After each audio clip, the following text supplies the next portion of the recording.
Gwinnett County, Georgia. Gwinnett County 911, what's the location of your emergency? Hamilton Mill, Vance Auto Parts. Over a 2-month period, Gwinnett County 911, what's the location of the emergency? These autos on Decatur Road, Decatur, Georgia. Advanced Auto Parts in Decatur, Winder Highway. Just been robbed at gunpoint. auto parts stores across the county are being targeted. Who was just robbed? The store has been robbed. White, black, Asian, Hispanic? Black. He was a black male, black jacket on.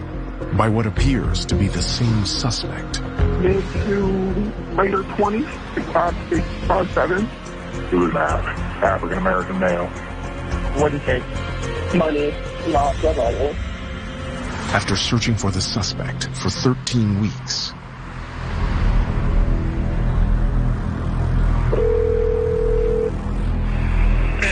What's the location of your emergency?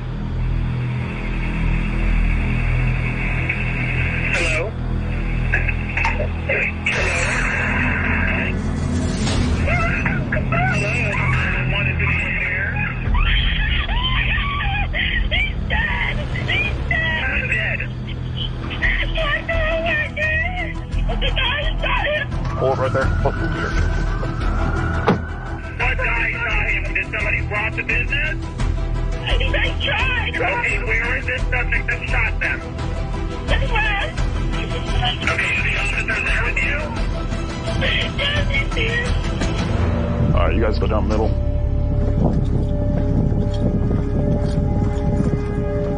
I got back here.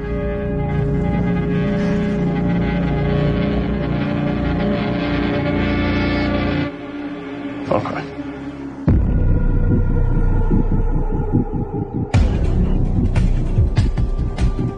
for homicide detectives, their chance of solving a murder is cut in half if they don't get a lead within the first 48 hours.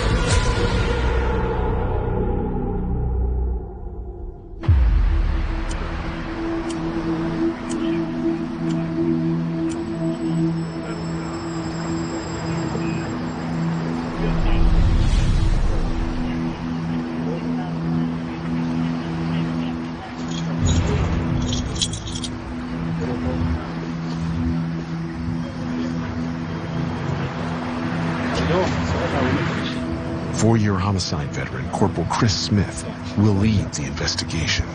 I got victim's last name going right now. Cosme. C-O-S-M-E. Felix. 63-year-old Felix Cosme served in multiple police departments before joining the Gwinnett Sheriff's Office in 2006. He retired from the force 5 years earlier. He leaves behind 2 sisters. We have a search warrant already going for beer. You know, they got robbed a little while back. In November, I think it was, 22nd? The same store was robbed 6 weeks earlier, but the suspects were never caught. I just talked to the manager, and he said they did not pony up for cameras.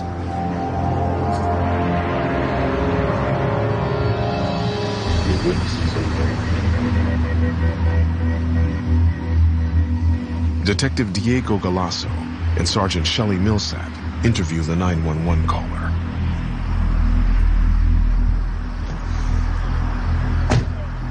Well, I'm Detective Galasso, and this is Sergeant Millsap. You work here? Yes. Okay. What happened today?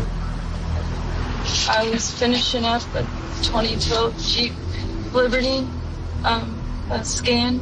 The witness says she was helping a customer in the parking lot. When I was walking back in, I turned and I saw a silver grayish 2012 to 2014 Jetta backing in, and then the lights went out real quick. And then I walked in, and he came in. He went up to me first. I was in the front, and then Felix was further back. The guy tapped me on my shoulder. He was very calm. He said, "Open your drawer." Then opened my drawer for him and put up my hands. Felix reached for his gun, and he shot Felix twice. The guy ran over and grabbed his gun. He went back to Felix and took his gun. Yes. And I ran to the front of the counter. He took 2 steps behind me. I said, please don't kill me. I have a kid. Felix was moaning, and then he was saying, call the cops. And then he took 2 steps like he was going to leave, and then I heard him kind of like fastly walk towards Felix, and then he shot him that one last time. Then Felix's body stopped moving, and then he ran out the front door. I waited a few seconds, ran towards the door, saw them go right towards the interstate. Now, did you see him go out to the door to get into the car? No, I waited a few seconds. I just saw the car leave. I locked the door, I ran to Felix, and then I started screaming. Could you tell how many people were in the car? Mm-mm. It was dark. It looked like they maybe had tint on their windows. And when this guy came into the store, was he wearing anything covering his face? No. Did he have dark skin complexion, light skin complexion? Dark skin. And how old do you think he probably was? Between 24 to 27. He had a hat on, but it looked like he had curly short hair. He had a jacket on. I mean, Bomber jacket or? it was a very slender jacket. It was black and it had zippers. Do you know what kind of gun it was? No. You working a couple of months ago when this place got robbed? Asked off for that Friday. So you don't know if it's the same guy or anything? Mm-mm. Now, did he get anything out of this? I don't think so. I know he didn't touch my drawer. Is there anything that you can think of? Did he have any tattoos on He his had face or his neck? Gold ring on his left hand pinky finger. It was bigger and it was square. It was just all gold, like mob people wear. Thank you for being patient. I know you've been through a lot.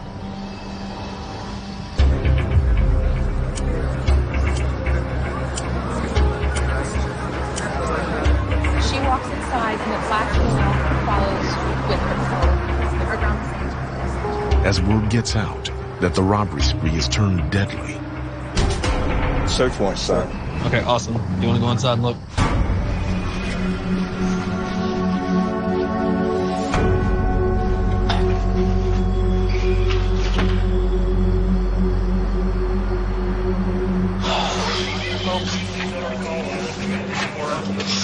Oh, he got him in the eye. Felix was shot 7 times in the head, chest, stomach, leg, and arm. This is his easy I love cars, so I'll work at the auto store gig.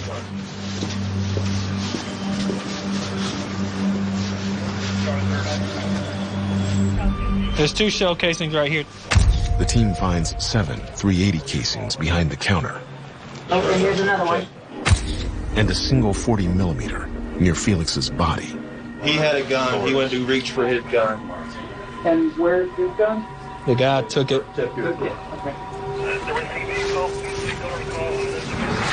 It's gonna be a hard one.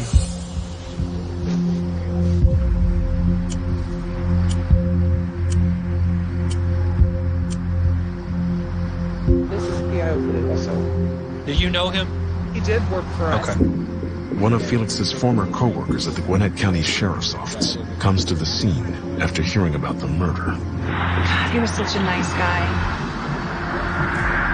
I had a feeling Cosme probably tried to stop him. I mean, He did. He's a retired law enforcement officer.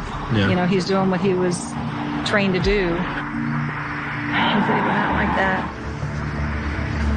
All right. Well, thank you for coming out. Thank you for your work. No You guys problem. find this guy. We will. Don't worry. He said it's on the news. Okay. He rushed over here, so I just told him to stand by. A close friend of Felix's also arrives at the scene. Sir? I'm Corporal Smith. I'm the lead investigator on this. Okay. Let's walk down here, okay? Oh, God.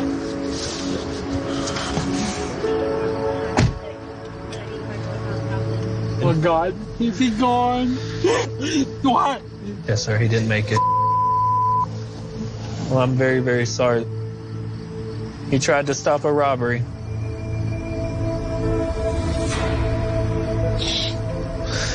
Do you know any of his family? Yes, I was on the phone with him just a second ago. Okay, who is that? That's his sister. Could you get me his sister's number? Yes. He knew this was going to happen. Why do you say that? Because they got robbed. In November? In November. Uh-huh. Felix was not working the night of the previous robbery. This is KB. I don't have to keep you here. I'm going to give you a card with my information. If there's anything you think of that you need, you just call me, okay? Okay. And I'm very, very sorry. This is a horrible situation. Thank you.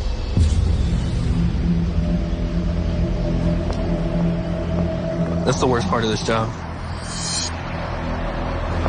Then,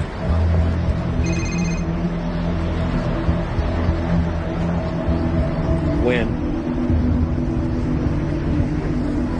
Yeah, there's a 44 on West Side and an AutoZone that just have Smith gets word that another auto parts store has just been robbed. I feel like it's the same guy.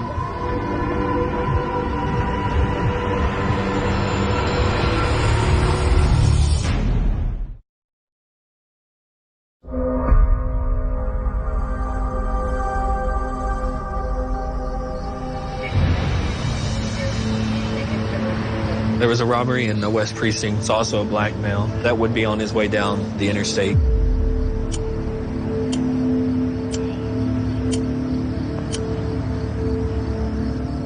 How did they describe the guy? Millsap speaks with a detective working the robbery that just came in. He says around 20 to 25. This is really calm. He's wearing a all black hoodie. Gotta be the same dude. She said it wasn't a hoodie, more like a jacket. It could be the fact that there's two. Could be One came taking in here, turns. and then one got out at the other location. You just know that you just killed somebody and you went and did another one? Did they describe her car? We really don't have his car description. Did you guys check to see if there's anything around there that might have a video picking up this car coming in or out of there? It depends on which way it went in. The team will search for surveillance cameras near the AutoZone. Just hit me up if you find something else out. Okay. I'm going to go back and create a to-do list for the guys in the morning. So what we want to do is get the license plate reader stuff to see if we can compare the cars. License plate readers near the two crime scenes may have caught images of the suspect vehicle.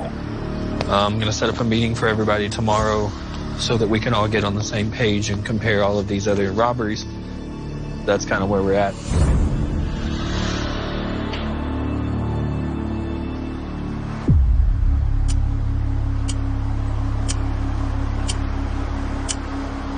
Oh, hey, Smith. Hey.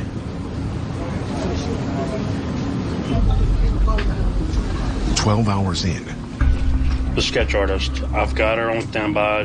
the team will bring in a sketch artist, hoping Felix's coworker can give them a picture of the killer. Hey, this is Detective Smith. We would like to have you sit down with a sketch artist. Is that something that you would be willing to do? All right, thank you so much. She says she'll do it today. Then, So Norcross developed a tag coming off the interstate, off the LPR, over the overpass. a Volkswagen fitting the description of the suspect vehicle was picked up on a license plate reader near the AutoZone robbery. Is it matched? Yeah, he's saying it's a gray Jetta. The only gray Jetta that's come through there at the time frame, and it comes back to a black female. She's doing a full workup on it. The team is waiting for more info on the woman who owns the car. Well, we'll see.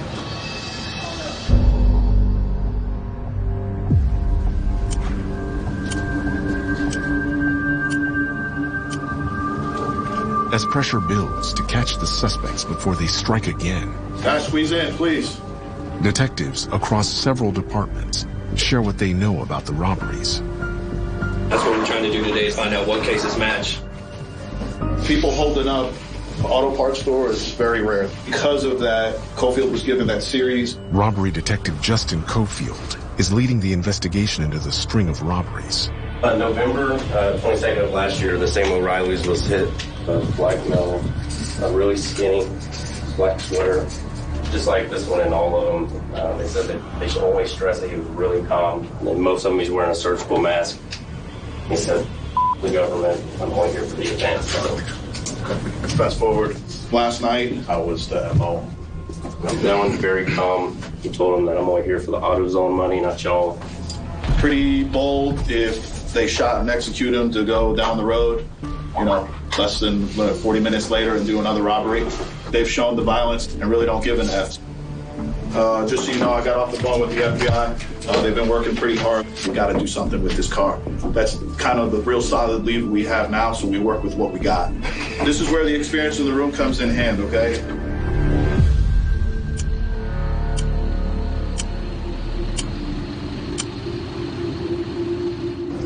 "23 hours in, You got the drawing back? Yeah. Look at that picture. detectives compare a drawing of the suspect This came off of her post last night. We found that on her social media. with a photo of a man on a social media page belonging to the woman who owns the Jetta. What day was that picture taken? This morning. Oh, yeah. He got a pinky ring on. That's why He got a pinky ring on. Oh, that's him. That's him. That's him.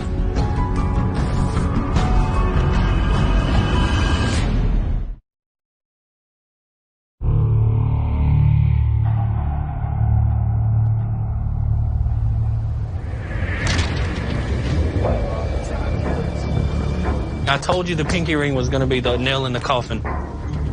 Ain't nobody wearing no pinky rings.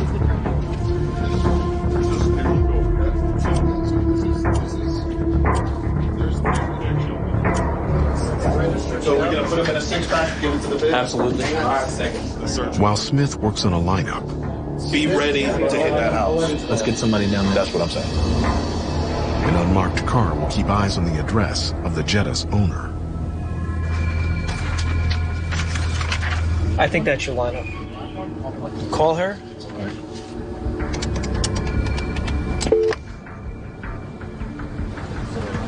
Hey, it's Detective Smith again. We actually have a photo lineup that we want to show you. Okay. We're probably going to head that way shortly. Okay, thank you so much. All right, bye-bye. All right, she's going to be home waiting. We have some detectives in the Special Victims Unit that are going to head out to the house to show the lineup.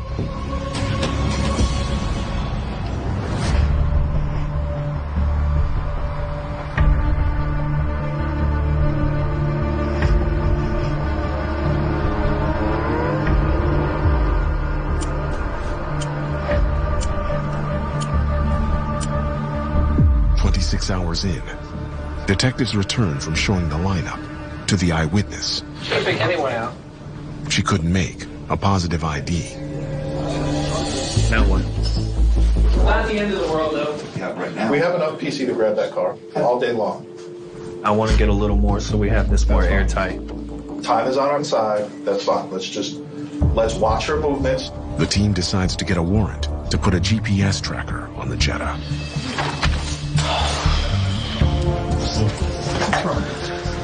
I think I'm just getting like mentally drained, and Yes. so I'm just getting very. I see that too. I definitely felt the weight in this case of having to investigate another law enforcement officer's death. Obviously, there's a lot of pressure, and personally, it was something that I really, really wanted to get solved.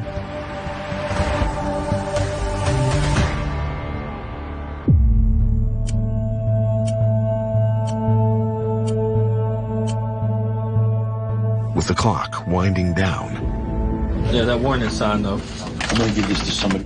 a judge approves the warrant for the tracker.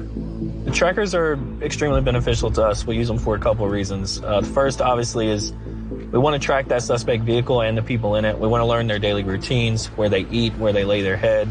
And also the biggest thing is following them where they may go hit another location. Because that way, if we're watching it, we can start putting people in that area to, intercept them. It's just going to take a little more work, but I'm confident that we're going to get there. We're going to be able to get justice.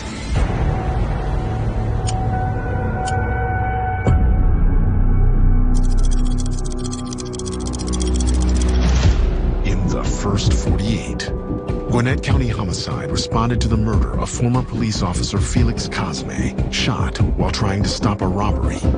Learned the shooter wore a gold pinky ring and fled in a gray Volkswagen Jetta. Discovered a gray Jetta was tracked by license plate readers near the scene of another auto parts store robbery. Found a photo of the Jetta's owner with a man who matches the description of the suspect, and put a tracker on the Jetta in case the suspect strikes again.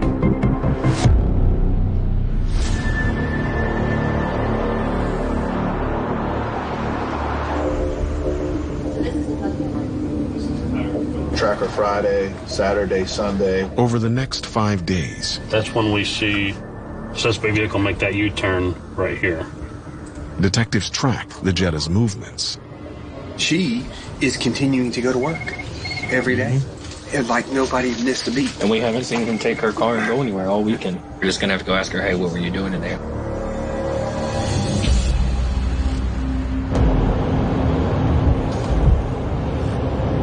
We decided just go ahead and talk to her, overview, like, were you there? Were you the one that was driving? Where you're going? Just something we can check into and verify.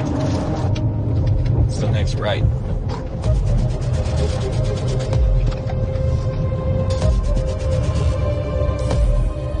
There it is, backed in.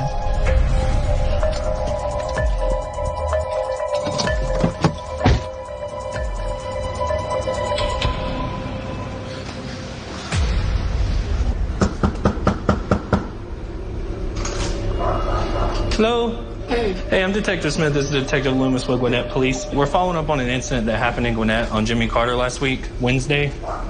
There's an LPR that reads all the tags coming off the interstate right there, and it had your tag. So we're just trying to follow up and see what were you doing, what was going on. I was headed home, getting my braces tightened. My orthodontist is in Lawrenceville, Georgia. Okay. You got off on Jimmy Carter, so did you take that down to, like, Buford Highway? When I got off on Jimmy Carter, I turned around. A police officer actually pulled me over and told me that I didn't put my signal on when I switched lanes. They basically just gave me a warning. Okay. Well, thank you for talking to us. I appreciate it. Thank you.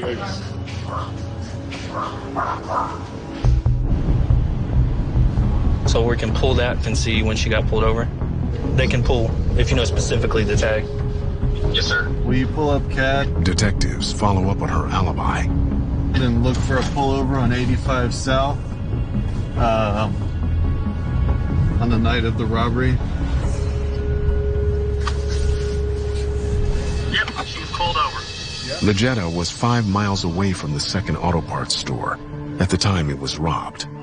So we started looking into that Jetta. We hit a dead end with it. We spent a lot of time on that, but that's kind of what happens in these investigations. You may run something down for a while, and then it turns out not to be the right person. So kind of went back to the drawing board and started looking again at LPR data, surveillance cameras in the area, and just couldn't really find another Jetta that matched what we were looking for.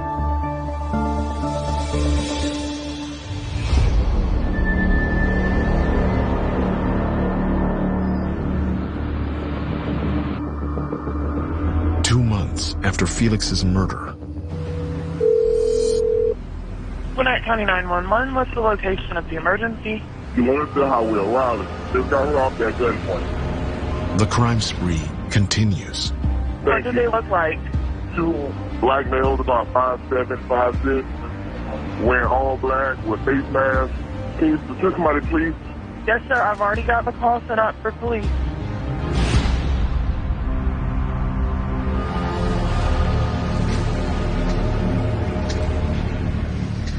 There was another incident last night. Same description of the same guys, possibly same car description. So we're looking at the video we collected now from a tire place across the street.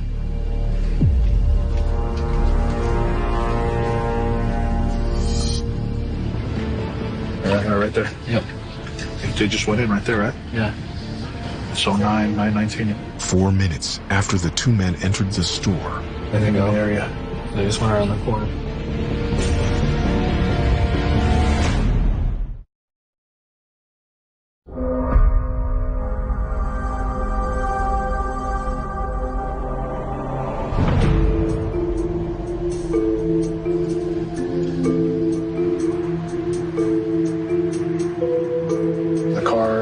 Looks silverish over there. Yeah.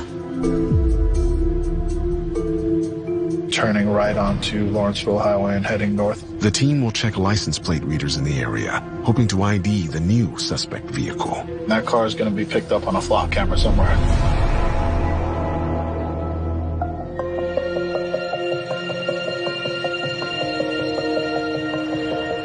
This Jetta hit on the LPR. We were finally able to get a tag. It turns out it was beige and not silver. The owner was a 52-year-old man, but he had a 25-year-old stepson, Tavares Nora. He didn't match the sketch or anything like that, but we knew there were probably two people involved in the homicide. So in my mind, he could have at least been the getaway driver. He had a prior conviction for a DUI, but nothing that would link him to the murder that I had at the moment.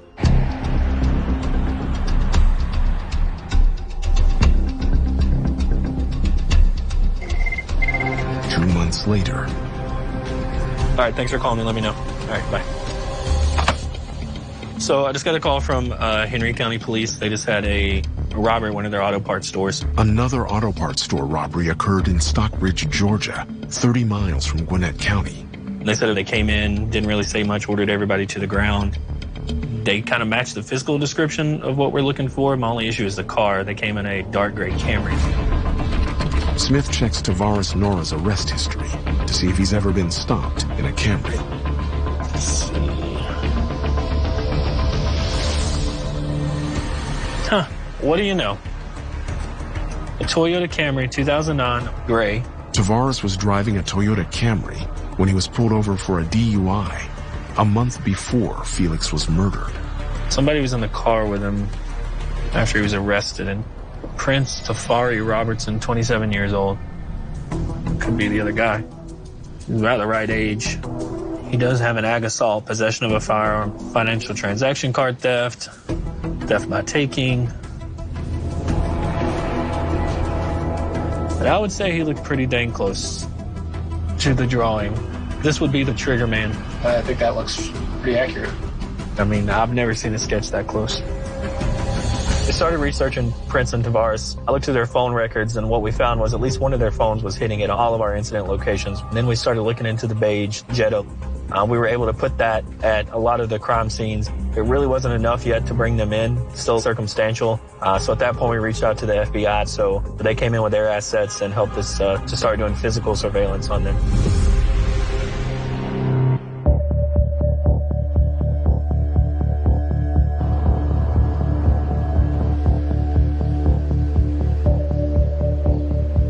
After tracking Tavares Nora and Prince Robertson for 6 weeks. So the FBI were following Prince and Tavares. They went to another auto parts store and did another robbery. They followed them when they left the robbery to do a takedown on the vehicle. They ended up crashing into someone's backyard. They fled on foot and we weren't able to catch them. But we did find Felix's 40mm handgun in the floorboard of the car. At that point, I felt like we had enough to take the warrants on them. We went and talked to Tavares' family. They hadn't heard from them. We explained how serious it was to them.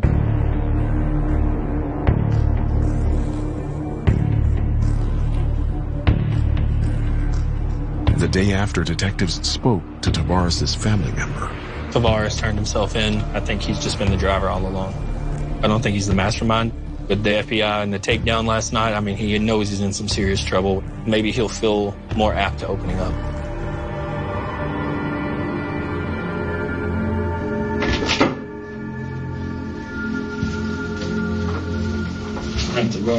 I'm Corporal Smith. This is Detective Cofield. How you doing today, man? First, I want to applaud you.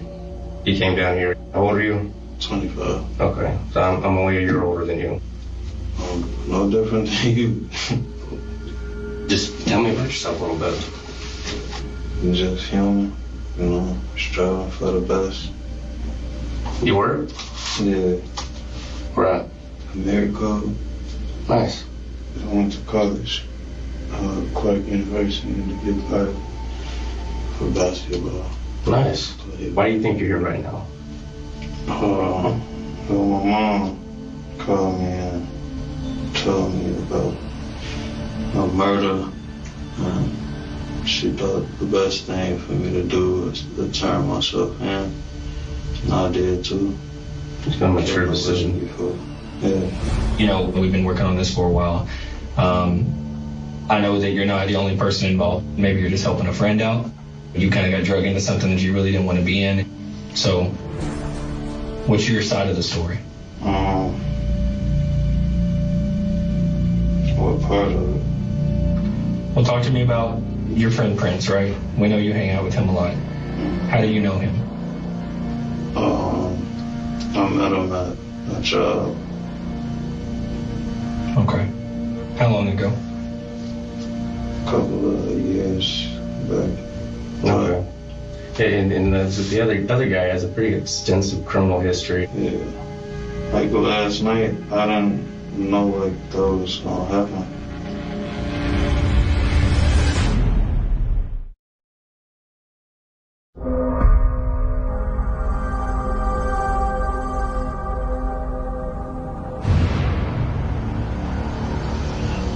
Okay, walk me through that. How did that come about?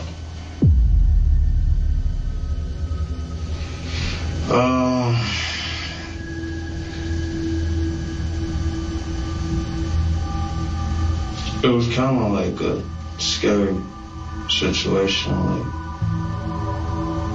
when the police came, because I don't want to lose my life, you know what I'm saying?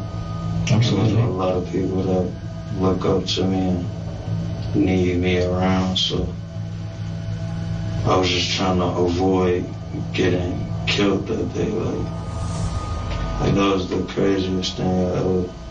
Okay. Well, talk to me about what happened just before that, because you guys were somewhere right before that, you and Prince. So what happened?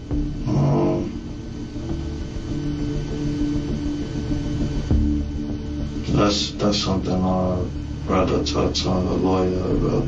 Okay. You do have a right to have a lawyer. Right now, I guess, kind of laid out, you're going to be charged with armed robberies and with your case. You know, in the car, there was a gun found in the car, right? And that gun is linked back to the deputy that was killed in Buford on Hamilton Mill at that O'Reilly's. That'll be felony murder. I'll be back with you, okay?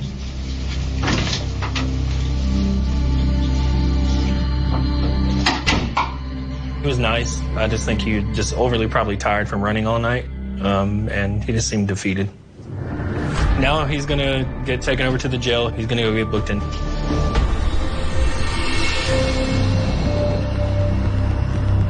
Just 2 hours later, an officer spotted Prince walking on the side of a residential road and took him into custody. How you doing? Good, good. Let me get you to sit right here. All right.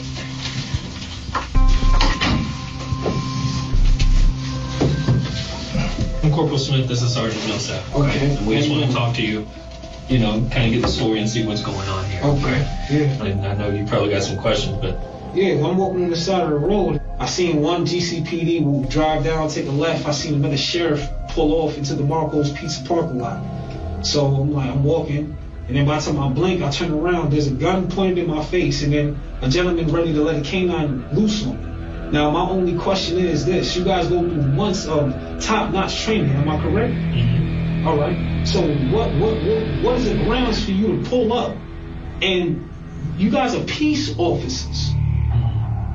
That happened with George Floyd? No, let me back you up here. Where did you stay last night? Where I stayed? I was with a friend, a Mexican friend of mine. I just knew there was a little commotion going on in the area, and he gave me a place to stay. What do you mean by commotion? Commotion, like, you know, last night I seen a lot of helicopters in the area. There was police out, so I didn't know what was going on. Well, what were you doing before that? I put a job application in. A friend of mine got a haircut. Who's the friend? Don't know. You don't know your friend? No. Drove there. In what car? In a Honda Sonata. Okay. Whose car is that? She's actually giving me room and board as far as just... He says the car he was driving when he was pulled over belongs to a female friend. You're helping a young man out, seeing you know, going through a lot. You know what I mean? This whole system doesn't set up parameters for an individual like me to really blossom or prosper. So that's probably another reason why we're sitting here having this conversation as we are. All I know is I'm driving and cars cut me off. I didn't know who it was. I didn't see no police lights. I didn't see nobody acknowledging themselves as the police. I didn't see GCPD signs. I didn't see Gwinnett County sheriffs. I didn't see.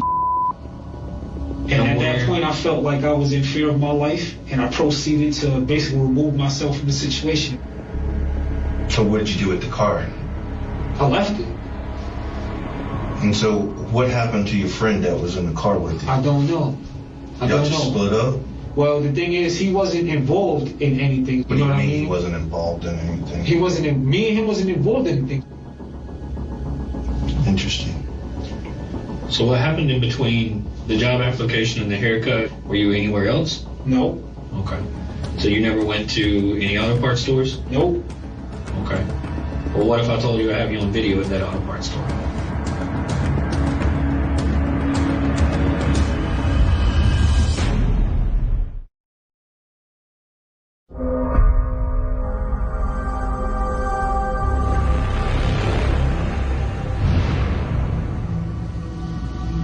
I wasn't at no auto parts store. Me, myself, I wasn't at no auto parts store. My partner wasn't at no auto parts store. Okay. Well, what if I tell you we saw you at the auto parts store in the car you went with the tag in that parking lot? You have to show me a video. What if I told you that we have video and pictures of you at multiple auto parts stores over the past months? Nah, negative. Definitely a negative. Okay. Definitely a negative. You never seen me, Prince Robertson, ever do anything like that. You know, when you take your phone somewhere, we can see everywhere you went. I think you guys are lying. I think you guys are trying to get some type of case and trying to build something together. So you mean all the videos and the photos and the tag readers and guns that we have that come back to you, all of that? What guns that come back to me? You tell me? The only two guns that were in my name were confiscated before. This one wasn't in your name. You took this one. From where? From an auto parts store robbery. From where? Buford. No, not at all. Not me. Okay. Not me. But it was in the car, in the Sonata where you were driving? Not me. Okay. It was in the car, bro. It was in the girl's car. That's cool. That's cool. But then again, she got brothers, she got dudes, she probably did it before me. It's not my car. Okay. So what about your boy Tavares? Who's that? Tavares Noren. You're with him all the time. You went and picked him up yesterday. So now you're acting like you don't know who Tavares is? No, I don't. Stop, man. Stop it. Guess what? This country about to go to This country is going to all y'all gonna do is take y'all same home training that y'all get from the academy, and you're gonna have to put that down and protect your homes. This country's going to the floodgates of these prisons gonna open up, and they're gonna let everybody out. That's what's gonna happen. This country is going to think about it. I live in a land of taxation without representation. This country was founded upon no taxation without representation. So you're saying, man, that you haven't committed any of these crimes? I haven't committed. So is that your way of representing yourself by stealing and robbing and putting guns in people's face? Me, Prince Tavares Robertson, never did that in my life. So you're that kind of person that can just murder somebody in cold blood and you can't even tell us you did it? I never murdered nobody. You didn't shoot a deputy 7 times and then take his gun and shoot him with that gun? Nope. The same gun that was found in the car with you yesterday? Nope. Okay. Never did that. Never committed that. Okay. Is there anything else? Yeah. We're going to take some pictures of you, and we're going to get your fingerprints, and then we'll have someone take you over to the jail. Do y'all do what y'all got to do, man. I ain't knocking y'all. Y'all got a job, a family to feed. All right, let's move. We'll get you started. Get this started, get you out of here. No problem.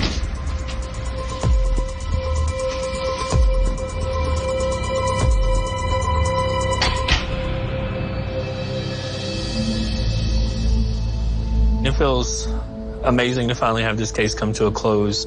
We really, really wanted to solve this one and bring his family some justice. It's taken us 6 months to get there. We're never really able to determine exactly why they were hitting auto parts stores. We learned later, Prince, he was involved in some other auto parts store robberies. I think because it worked before, so it's something that he thought he could do again.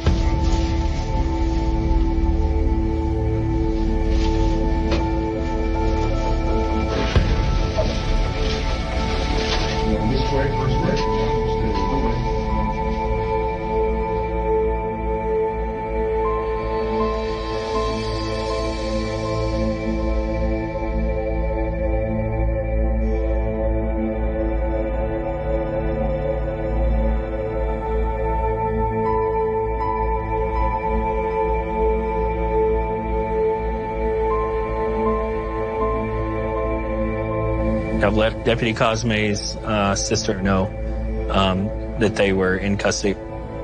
She was crying because, for her, she's been living this nightmare. A huge relief for her and his family. So it's really the best part of the case, being able to call her and let her know. 2 years since the murder, Felix's coworker who called 911 is still haunted by that night. I'm from Florida. We moved up here in 2011. I'm a mom of 2. I have a fiance, and I like cars. I worked at O'Reilly's for about a year and a half. The night that it happened, I remember a guy walked in. He told me to open up my drawer. I knelt down to the floor. He shoved the gun to the back of my head. I do remember I didn't want to leave my kid. I really wanted her to know that I loved her. I just remember closing my eyes and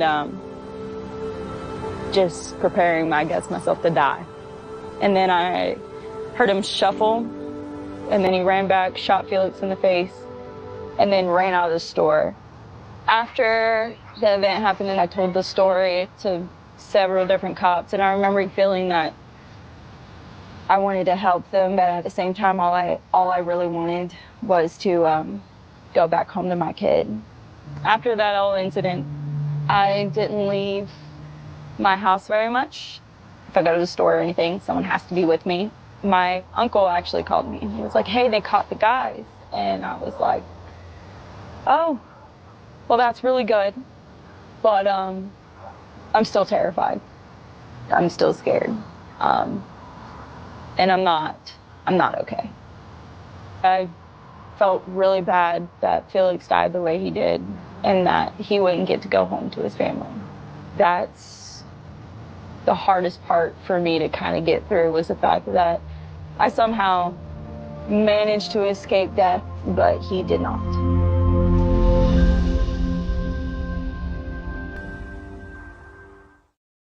Tad Kleiner, accompanied by a man named Michael Brummett Jr. and a third unidentified individual, went to visit Steve Wilkins at the garage to intimidate and assault him. The witness claimed that Tad Kleiner later boasted about severely beating Steve, describing the assault in graphic detail. She further alleged that Michael Brummett Jr. had been brought in to clean up the crime scene with bleach and had subsequently set the garage on fire to destroy the evidence. The witness provided the names of the individuals involved. Tad Kleiner was a 36-year-old with a history of drug possession and firearm convictions. Michael Brummett Jr. was a 39-year-old who is currently serving a 5-year prison sentence on unrelated weapons charges, having been arrested 4 months after the fire with both a .38 caliber revolver and a 9mm handgun. The witness also named her boyfriend, who is currently held in the local jail, as someone who had witnessed Tad Kleiner making these confessions. Detectives quickly arranged to interview the witness's boyfriend at the jail. He confirmed the story, explaining that Tad Kleiner and Michael Brummett Jr. had discussed handling Steve Wilkins. He also identified a third accomplice, a 26-year-old man named Devin Scrivener, who had been seen bleeding from his hand shortly after the incident, with 2 independent accounts pointing to the same group of suspects. The detectives received further confirmation when the medical examiner's office officially identified the skeletal remains as those of Stephen Wilkins. The identification was made by comparing hospital radiology records with the recovered bones. The search for Devin Scrivener began immediately. Detectives Ward and Kennedy searched his girlfriend's neighborhood on the west side, eventually locating Devin and taking him into custody. During his interrogation, Devin quickly became the weak link in the conspiracy. He admitted that Tad Kleiner had recruited him and Michael Brummett Jr. to confront Steve Wilkins regarding the allegations that Steve had drugged Tad's former girlfriend. Devin described how the confrontation rapidly turned violent. He claimed that Tad Kleiner began shouting at Steve before striking him. Tad and Michael then launched into a brutal assault, beating Steve until he collapsed. Devin claimed he became frightened and attempted to intervene, urging them to stop. He then saw Michael Brummett Jr. draw a handgun and fire a shot. Devin admitted that during the chaos, he had stabbed Steve twice with a knife when Steve tried to escape from his chair, severely cutting his own hand in the process. Following Devin's confession, he was arrested and charged with first-degree murder. The warrants team quickly tracked down Tad Kleiner and brought him in for questioning. Tad initially denied any involvement in the murder, claiming he had only warned Steve to stay away from local women and denying that he was present on the night of the fire. However, when confronted with the statements of multiple witnesses and his own admissions of having threatened the victim, Tad Kleiner was booked into the county jail on charges of first-degree murder. An arrest warrant for first-degree murder was also prepared for Michael Brummett Jr., who remained in state custody. To understand the motive behind this brutal act of vigilante justice, Detective Kennedy located Tad Kleiner's former girlfriend and brought her in for an interview. When shown a photograph of Steve Wilkins, she stated unequivocally that she had never seen him before in her life. She confirmed that she had never been assaulted, harassed, or drugged by Steve, and that the rumors circulating on the West Side were entirely fabricated.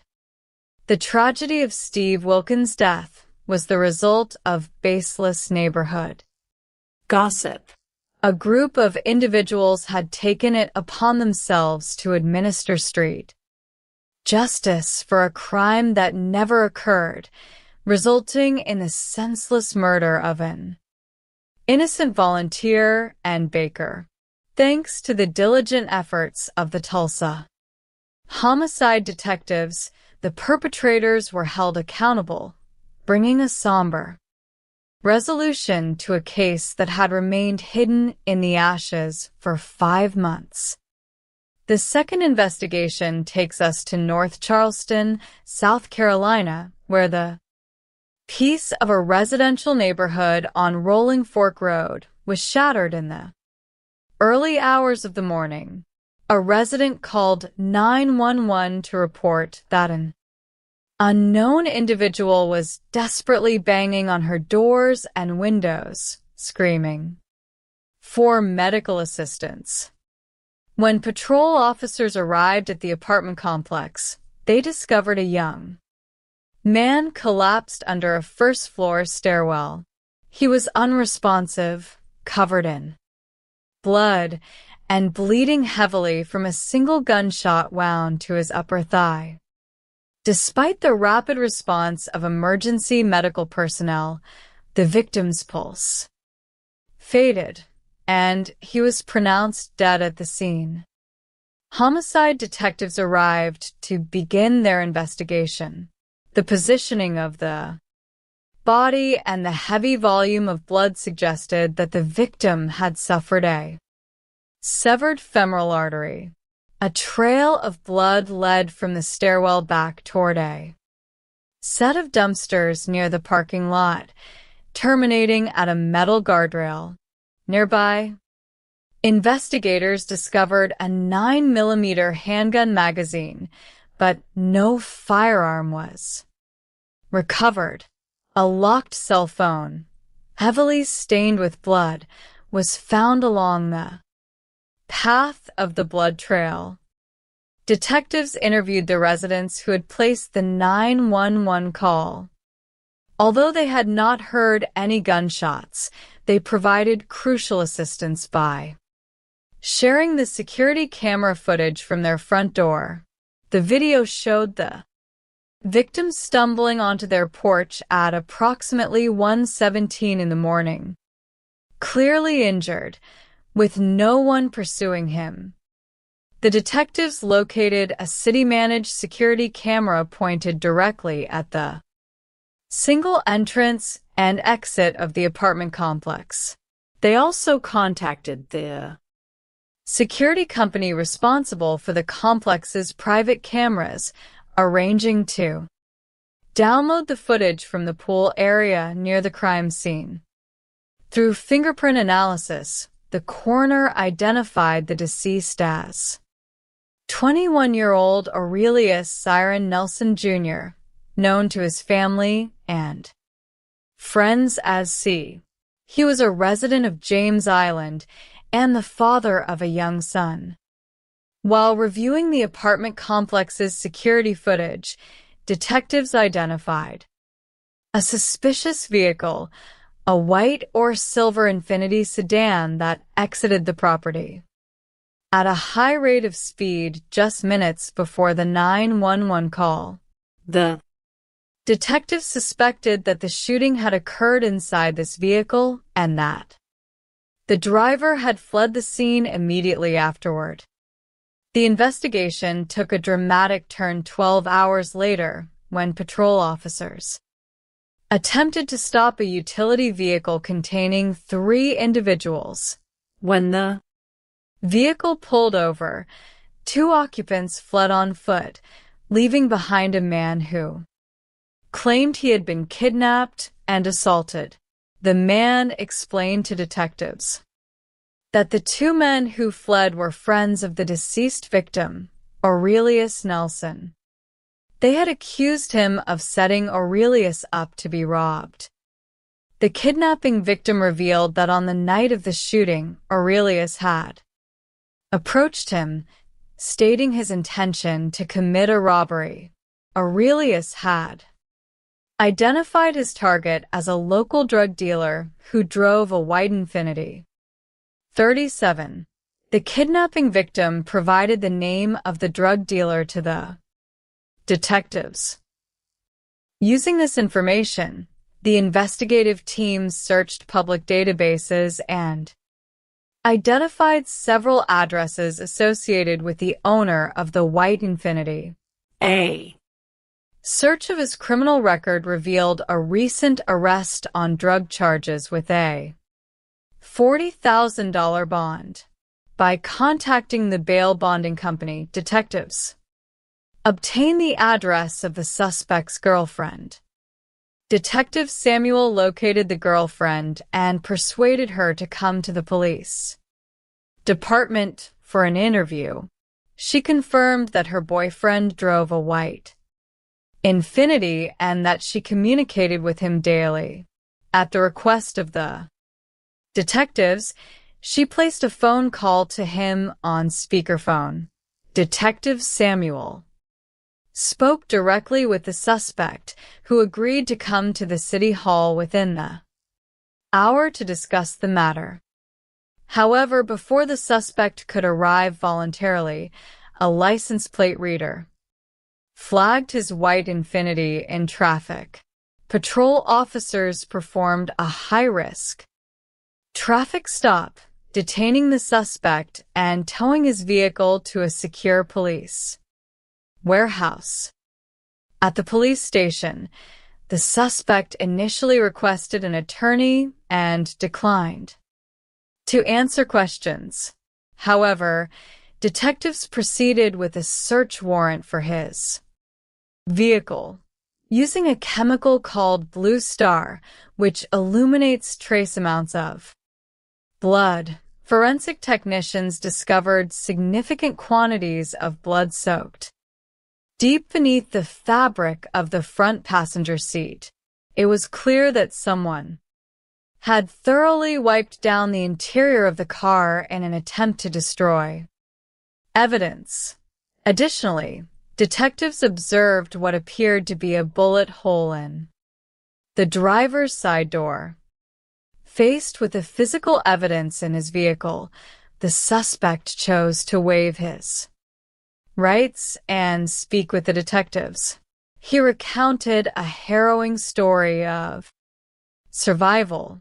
He explained that Aurelius Nelson had contacted him to meet under the pretense of a transaction. Aurelius entered his vehicle, but as they were driving, Aurelius pulled out a handgun and announced a robbery. A violent struggle ensued inside the moving car. The suspect fought desperately to control the firearm, striking Aurelius while attempting to steer. During the struggle, the gun discharged twice. Aurelius cried out that he had shot himself in the leg.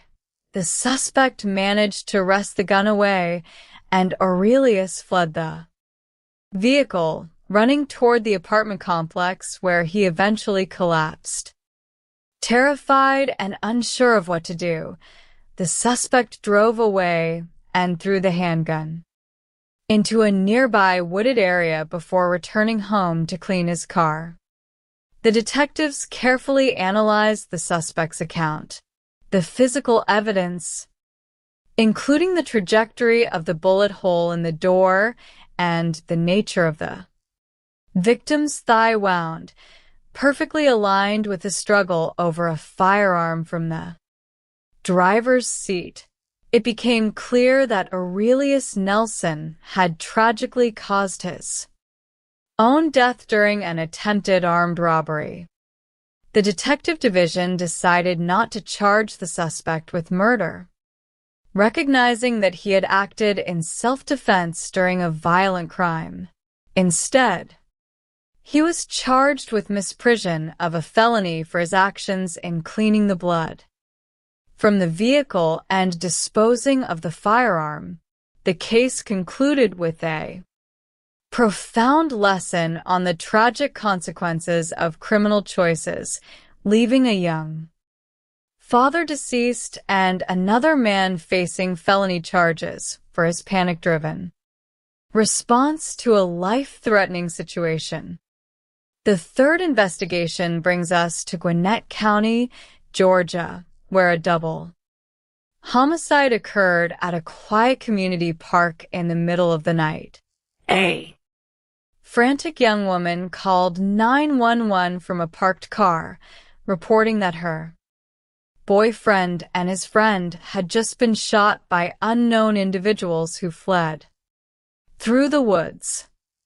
Responding officers and a canine unit arrived quickly at the scene. The canine tracked a scent through the woods, leading directly to the backyard of a nearby residence on Norris Lane, where the trail went cold. At the park, officers discovered the bodies of 19-year-old Aiden Reynolds and 17-year-old John Pendrick near a picnic table. Both teenagers had been shot multiple times. John was shot in the arm, chest, back, and torso, while Aiden had sustained fatal wounds to his chest, underarm, and back.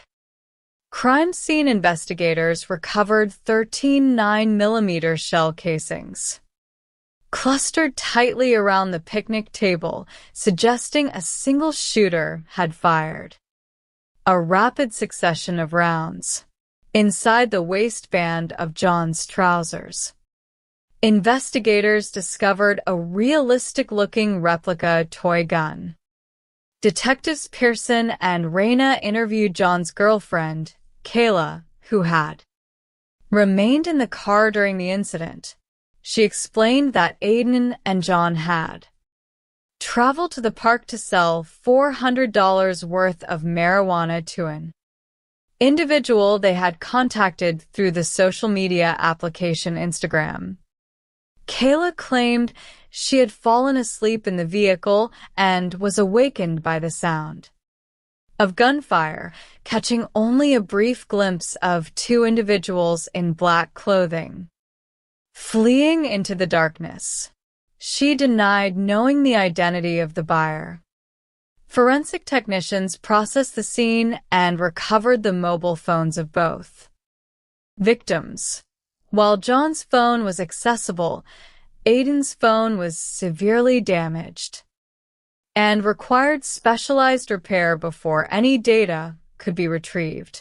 An analysis of John's phone revealed a text message sent by Aiden an hour before the meeting, in which Aiden asked John what he thought about the possibility of robbing the buyer.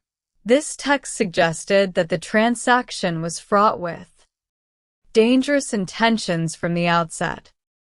Kayla was interviewed a second time. When confronted with the reality of the situation, she shared an additional detail. She revealed that a few months prior, Aiden had taken $90 from a local young woman during a drug transaction without delivering the product. Detectives followed this lead to the residence on Norris Lane where the canine unit had tracked the scent. The young woman who lived there admitted knowing Aiden but denied any involvement in the shooting, stating that she bore no ill will toward him despite his past actions. The breakthrough in the case came 13 days later when the forensic laboratory successfully recovered the data from Aiden's damaged phone. The messages on his Instagram account detailed a conversation with an account named Popshoots_A. The messages negotiated the sale of 56 grams of marijuana for $400, with the buyer suggesting the park as the meeting location. The timestamps of the messages aligned perfectly with the security camera footage recovered from a neighboring home. At 12:25 in the morning, the buyer messaged that he had arrived, and the video showed a figure walking toward the picnic table at that exact moment. Detectives displayed the profile picture of Popshots_EJ to a local resident. Her reaction was immediate. She identified the individual as a teenager known as EJ, who attended a local alternative high school. Detective Pearson contacted the school resource officer, who quickly identified the student as 16-year-old Laquan Dempsey. Laquan's grandmother agreed to bring him to the police station for an interview. During the interrogation, Laquan initially attempted to distance himself from the crime. He claimed that he had lent his mobile phone and his Instagram account to a friend who was involved in gang activity. He asserted that this friend had used his phone to arrange the meeting and had subsequently carried out the shootings as a gang initiation, taking the victim's backpack containing the marijuana. However, Detective Pearson had obtained the call detail records for Laquan's phone. The records showed that the phone had connected to a cell tower in the immediate vicinity of the park at the time of the murders. Furthermore, the phone had been used to place a call to Laquan's grandmother's number just 11 hours after the shooting. This evidence directly contradicted Laquan's claim that his phone was in the possession of someone else miles away. Faced with the undeniable digital evidence, Laquan's family retained legal representation, and he declined to answer further questions. Armed with the Instagram messages, the cell tower data, and the canine tracking results. Detective Pearson obtained arrest warrants for Laquan Dempsey on charges of felony murder. He was taken into custody at his grandmother's residence. 3 years after the tragic loss of Aiden and John, their mothers met to support one another in their shared grief. They remembered their sons as inseparable friends who were full of life, humor, and potential. The mothers found comfort in their enduring bond, acknowledging that they were forever joined by the memory of their children.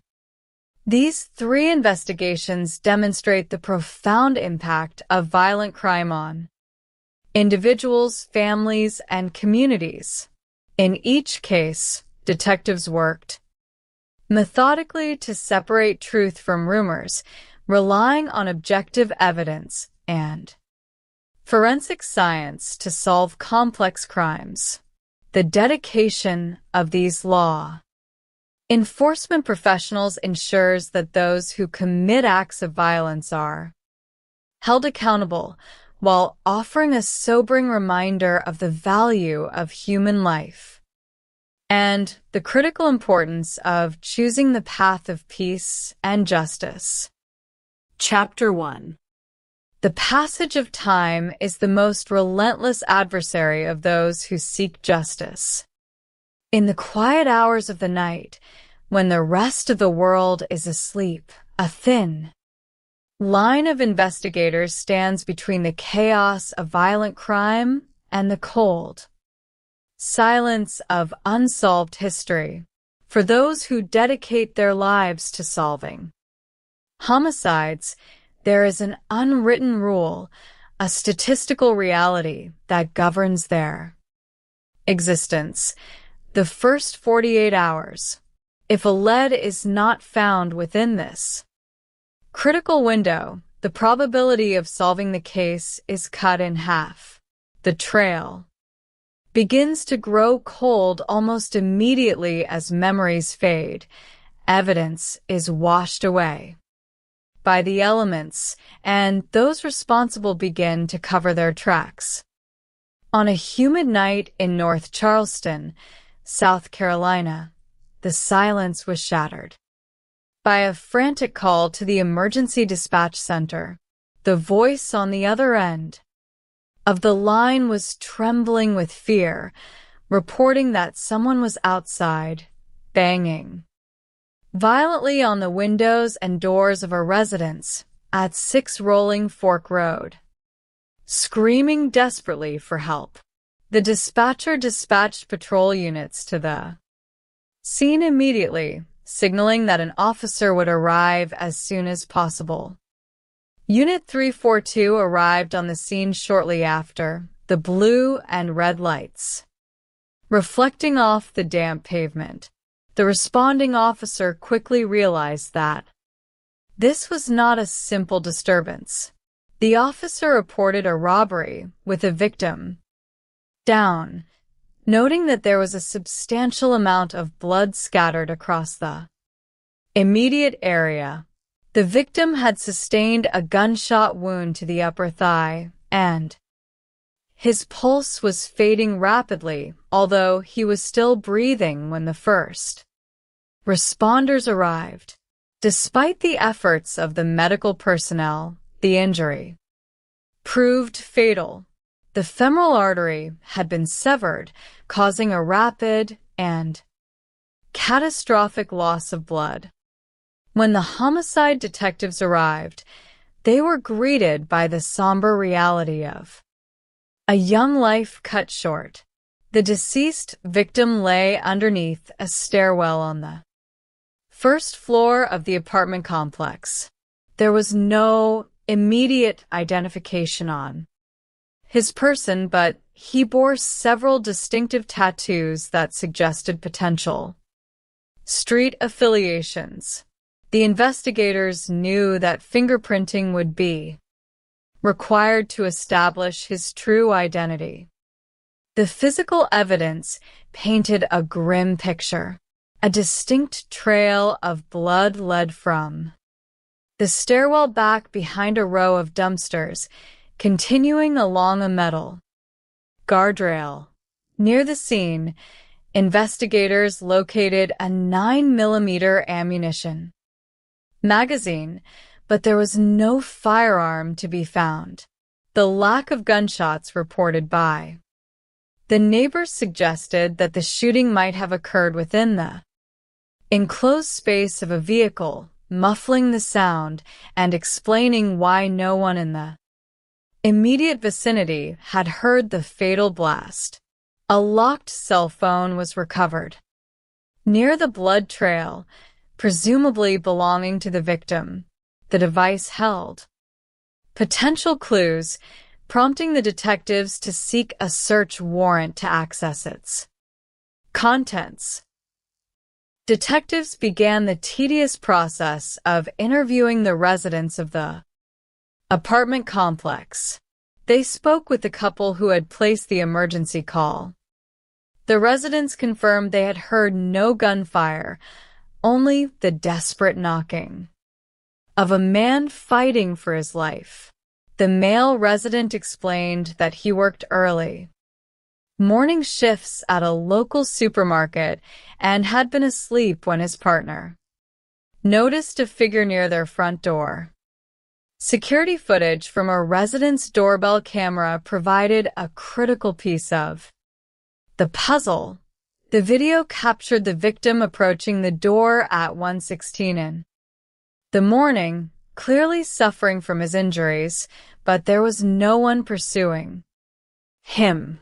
The camera appeared to be accurate on time, giving the detectives a precise anchor for the timeline of the event. To expand their view, investigators noticed a city-managed security camera pointed directly at the entrance of the apartment complex. Because the complex had only one entrance and exit, any vehicle involved in the incident would have to pass through that single point. Chapter 2. While the technical team worked to retrieve data from the city cameras, the county coroner provided the first major breakthrough. Through fingerprint database matches, the victim was identified as 21-year-old Aurelius Siren Nelson Jr., known affectionately to his family and friends as C.A. Native of James Island, South Carolina, he was a father to a young son leaving behind a grieving family who deserved answers. The digital forensics team focused heavily on the recovered cell phone.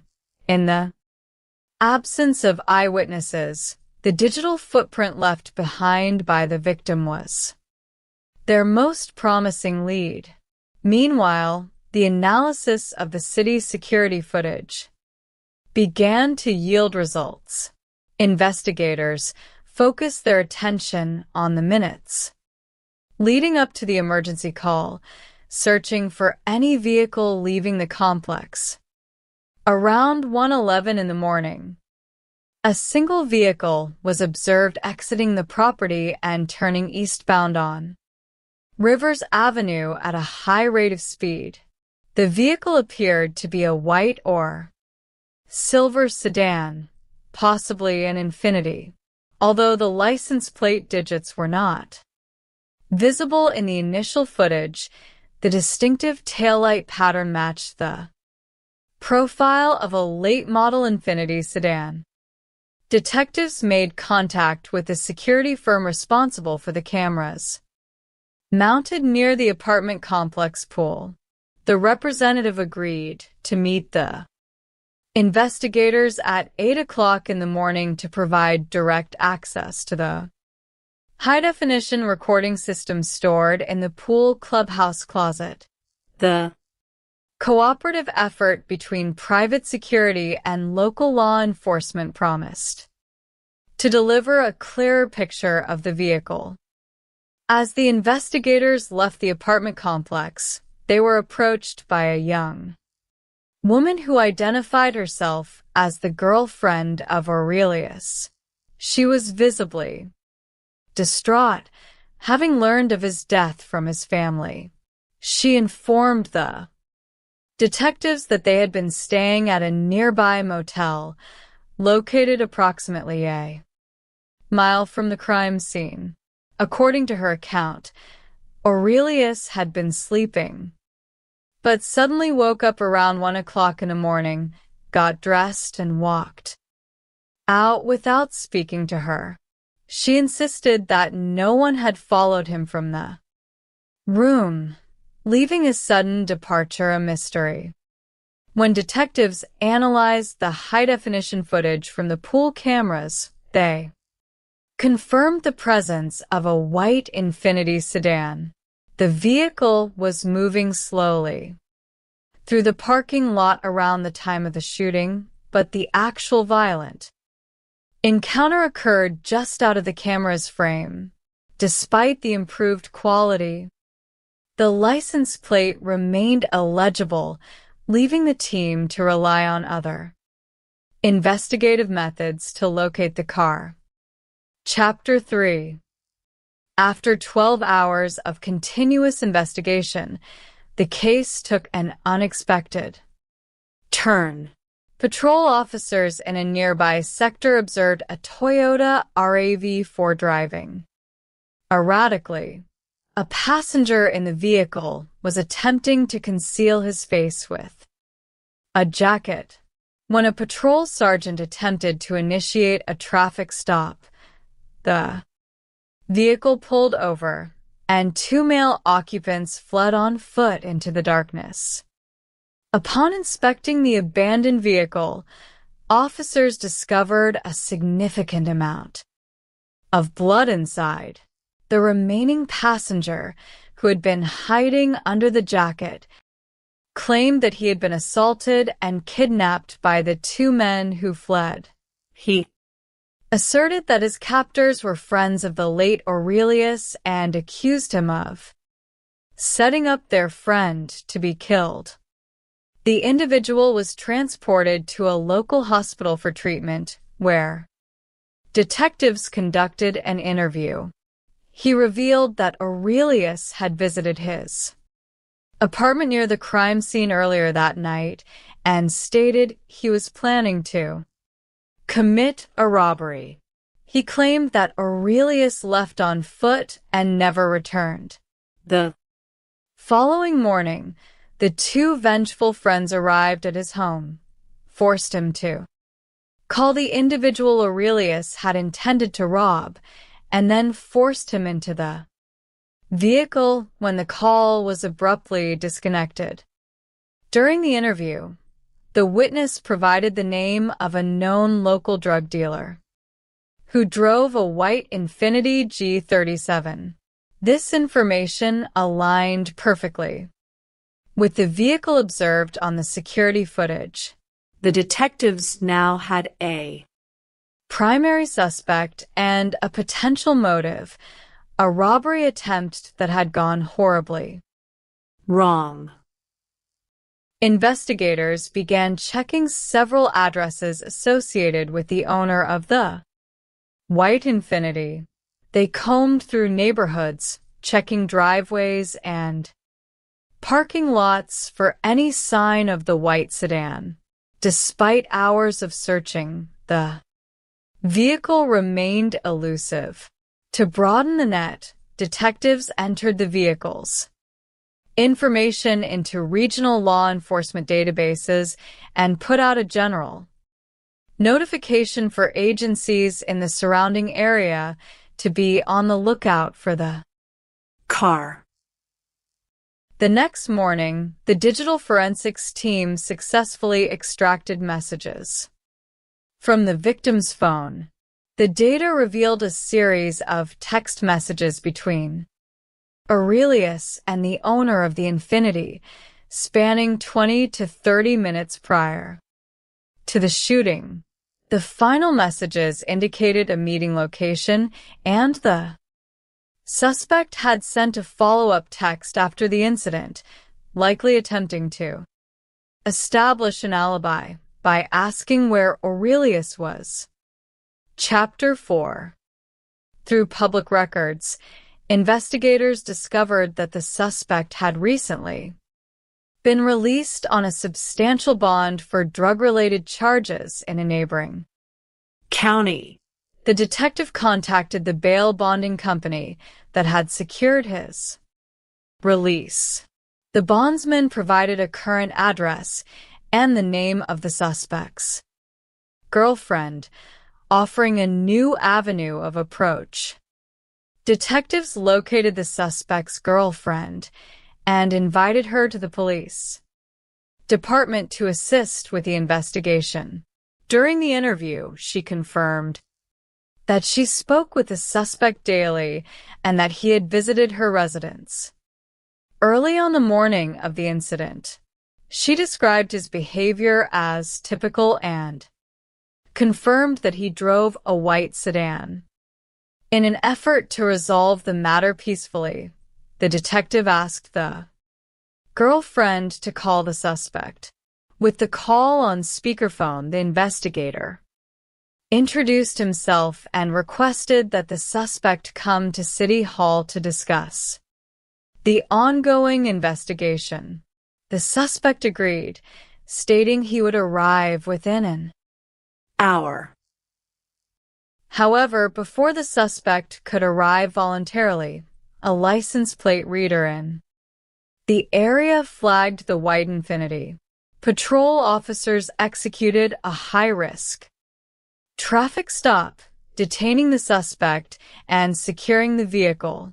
The car was immediately towed to a secure police warehouse to preserve any physical evidence.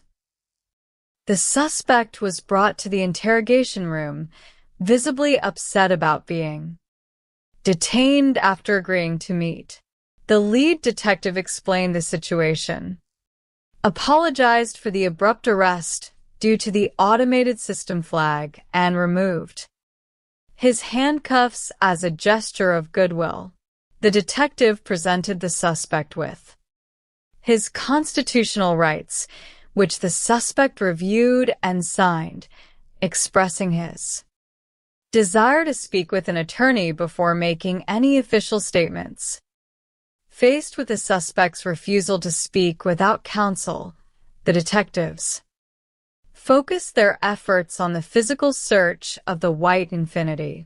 They secured a search warrant for the vehicle, hoping to find physical evidence that would clarify what transpired inside the cabin. Chapter 5. The search of the vehicle yielded immediate results. Investigators noticed a small hole in the driver's side door panel that appeared to be consistent with a bullet strike. Although no firearm or spent casings were visible on the surface, the interior of the vehicle smelled faintly of blood, suggesting a recent cleanup attempt. Forensic technicians applied a chemical agent designed to detect trace amounts of blood that had been wiped away. The application revealed a large, glowing pattern on the passenger seat, indicating that a substantial volume of blood had soaked deep into the cushion. Investigators carefully cut open the fabric, revealing a large pool of blood that had seeped into the foam padding. The evidence indicated that an injured person had been sitting in the passenger seat, and someone had made a conscious effort to clean the surface to conceal the crime. With DNA evidence proving the blood belonged to the victim, combined with the location data and text messages, the detectives had sufficient probable cause to charge the suspect. However, the exact nature of the charge remained a point of discussion. While the physical evidence pointed to a shooting inside the car, The circumstances suggested a struggle during an attempted robbery, raising the possibility of self-defense. The detective returned to the interview room to inform the suspect of the formal charges. Upon hearing that he was being charged with murder, the suspect became highly emotional, asserting that he did not own a firearm and that he had been the victim of an armed robbery. He claimed that Aurelius had pulled a gun on him, resulting in a struggle for the weapon during which the gun discharged twice. According to his account, Aurelius accidentally shot himself during the scuffle, cried out that he was injured, and fled the vehicle. Terrified, the suspect panicked, drove away, and discarded the firearm.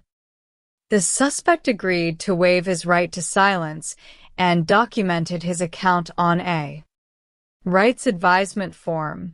His detailed description of the struggle, the erratic movement of the vehicle, and the accidental discharge of the firearm aligned with the physical evidence, including the trajectory of the bullet hole in the door and the nature of the victim's thigh wound. Recognizing that the suspect's account of self-defense was consistent with the physical facts, the prosecution and the investigative team determined that a murder charge was not appropriate. Instead, the suspect was charged with misprision of a felony for his actions after the incident, specifically for failing to report the shooting, disposing of the firearm, and attempting to destroy the blood evidence inside his vehicle. The resolution of the case highlighted the importance of objective physical evidence in ensuring that charges accurately reflect the truth of an incident. Chapter 6. The focus of justice often shifts across county lines, where different communities face similar tragedies born of poor choices and violent encounters. In Gwinnett County, Georgia, a double homicide shocked the residents of a quiet neighborhood near Norris Lake. The emergency call came in the dark hours of the morning from a young woman who had been sleeping in her car at a local park. She reported hearing multiple gunshots and discovering her boyfriend and his friend unresponsive near a picnic table. The first responding officers arrived to find a grim scene. 2 teenagers lay deceased near the wooden structure. The first victim was identified as 19-year-old Aiden Reynolds, an aspiring musician and delivery driver who was beloved by his family. The second victim was his best friend, 17-year-old John Pendrick, who had recently started a career as an oil technician and possessed a passion for outdoor activities and skateboarding. The physical scene was littered with evidence. Crime scene investigators recovered 13 spent 9mm shell casings clustered closely around the picnic table, suggesting a single shooter had fired rapidly. A search of the immediate area revealed a realistic-looking toy pistol tucked into the waistband of one of the victims, along with 2 damaged cell phones lying near the bodies. A police canine unit was deployed to track the suspect's path of escape. The dog successfully followed a scent trail through the woods, leading directly to the backyard of a residence located a quarter of a mile from the park. However, the track ended abruptly at the house, where residents refused to answer the door. When officers knocked, detectives began their investigation by interviewing the young woman who had placed the emergency call. She revealed that the two victims had driven to the park to perform a transaction involving marijuana valued at $400. She explained that the meeting had been arranged via Instagram with an unidentified individual.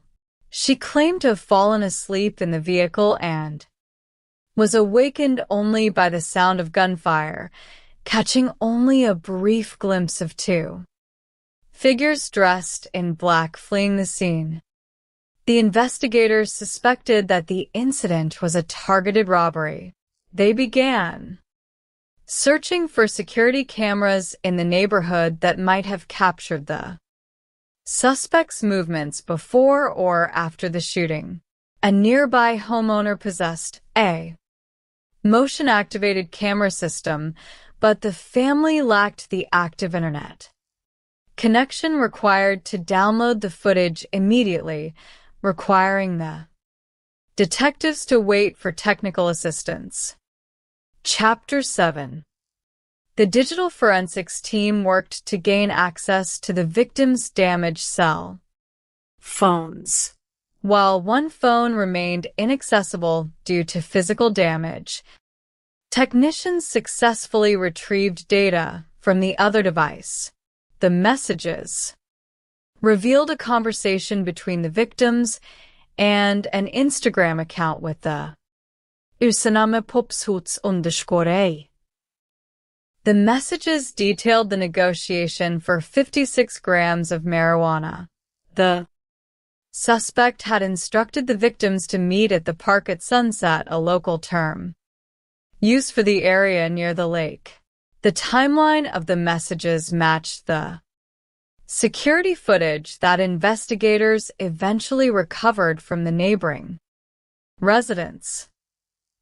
The video footage captured the victim's vehicle arriving at 12:04 in the morning.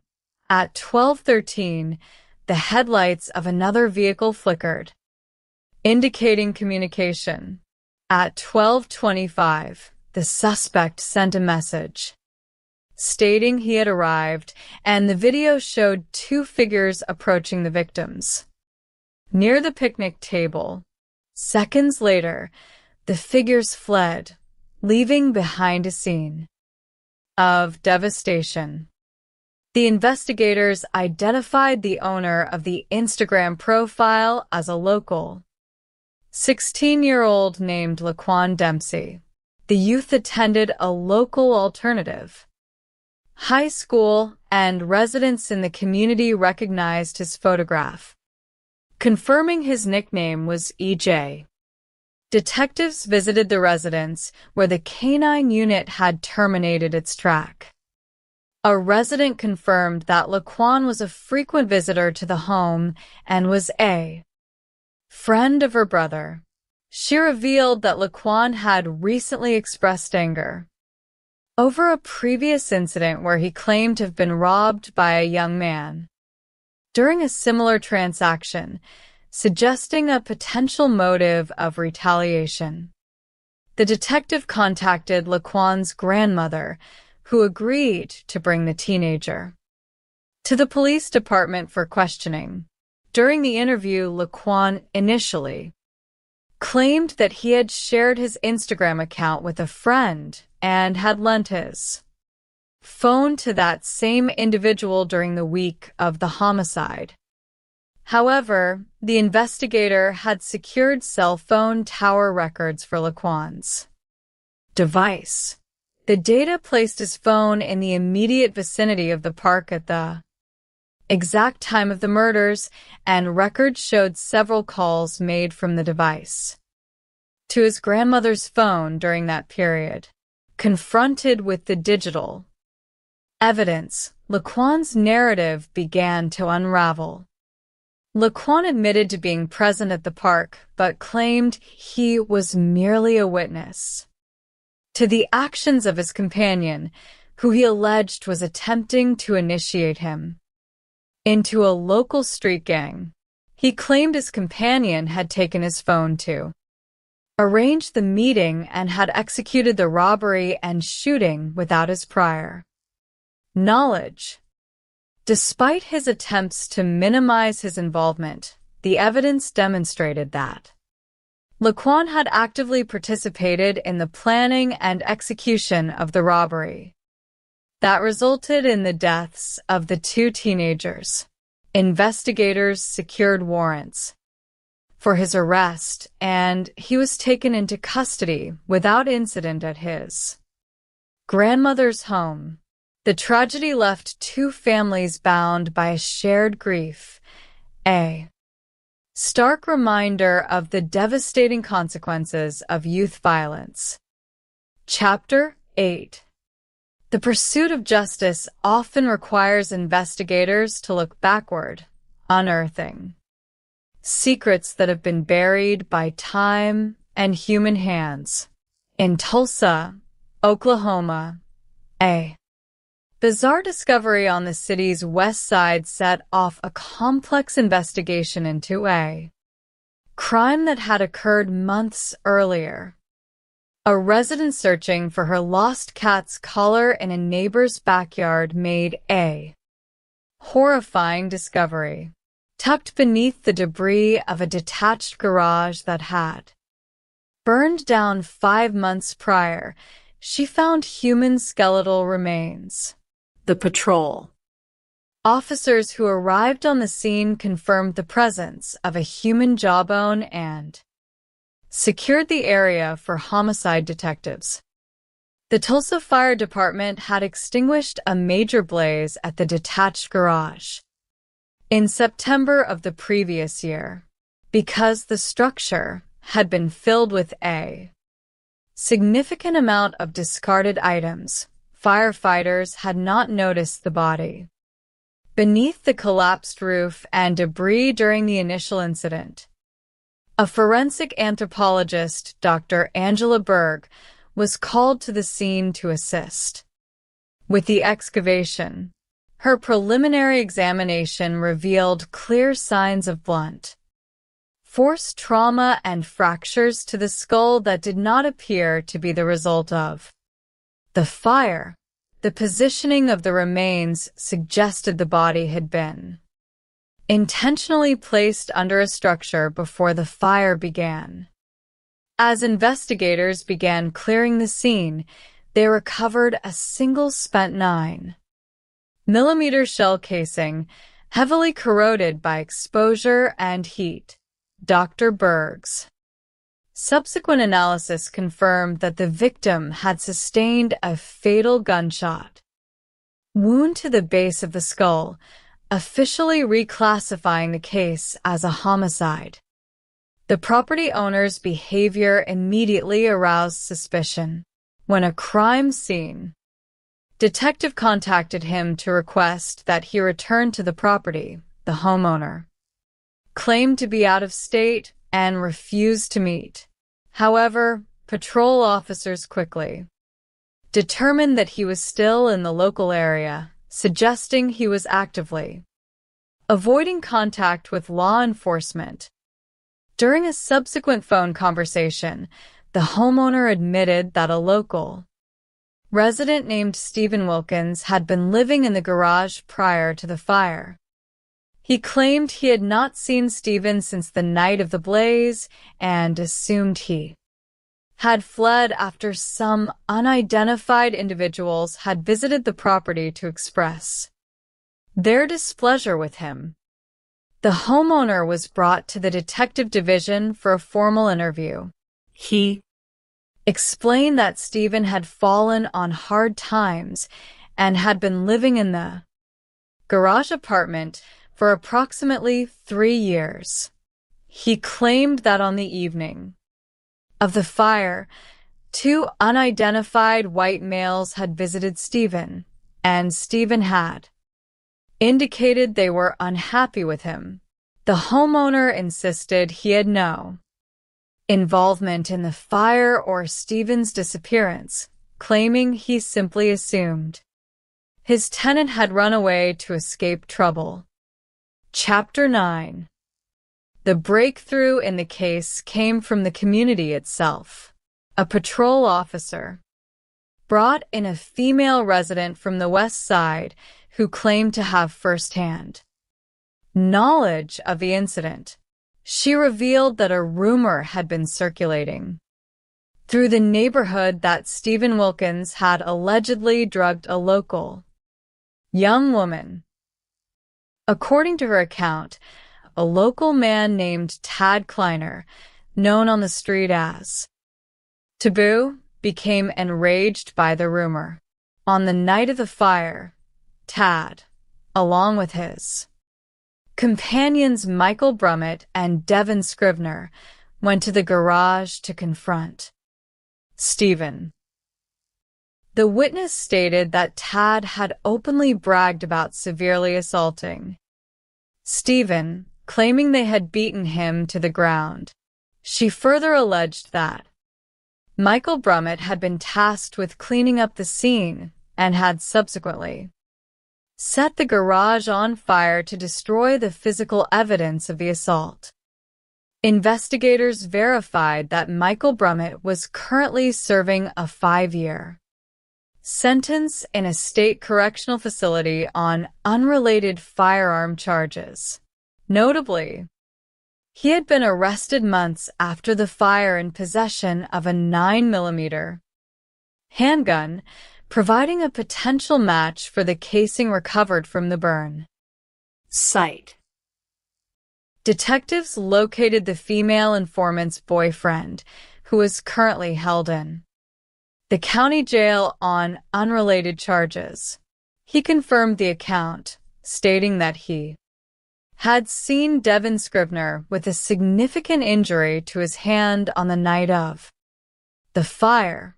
He also recalled Michael Brummett discussing the need to resolve a situation for Tad and mentioning the use of bleach to clean up blood. With the identification of the suspects established, the medical examiner's office successfully confirmed the identity of the remains as 55-year-old Stephen Wilkins. Anthropologists utilized ante-mortem medical records and radiographs from a local hospital to make a positive identification, allowing the detectives to proceed with formal charges. Investigators focused their efforts on locating 26-year-old Devin Scrivener, believing him to be the most cooperative of the 3 suspects. After a 2-day search, detectives located Devin at his girlfriend's residence and brought him to the station for questioning. During the interview, Devin admitted to being present at the garage on the night of the incident. He explained that Tad had recruited him and Michael to confront Stephen regarding the rumors of drugging women. He described how Tad had aggressively confronted Stephen, quickly escalating the encounter to a physical assault. Devin claimed that as the beating progressed, he became uncomfortable and attempted to intervene, telling Tad to stop. He admitted that during the struggle, Stephen had attempted to defend himself, prompting Devin to strike him with a sharp object, injuring his own hand in the process. He then witnessed Michael Brummett draw a handgun and fire a single shot, killing Stephen. Instantly terrified, Devin fled the scene, leaving the others to burn the structure. Chapter 10. With Devin's detailed confession, investigators secured arrest warrants for first-degree murder for all 3 participants. Tad Kleiner was located and arrested by the warrants team 2 days later. During his interrogation, Tad initially denied any involvement in the murder or the fire. He admitted to knowing Stephen and confirmed he had confronted him in the past regarding his behavior toward local women, but he insisted he had never physically assaulted him. The detective presented the evidence, including Devon's confession and the accounts of multiple witnesses who had heard Tad brag about the assault. Confronted with the reality of the situation, Tad's denials became less convincing. He was booked into the county jail on charges of first-degree murder alongside Devon Scrivener and Michael Brummett. In an effort to understand the origin of the violence, detectives located the young woman whom Stephen had supposedly drugged. When shown Stephen's photograph, she stated she had never seen him before in her life. She confirmed she had never been assaulted, harassed, or drugged by Stephen, revealing that the entire rumor was completely false.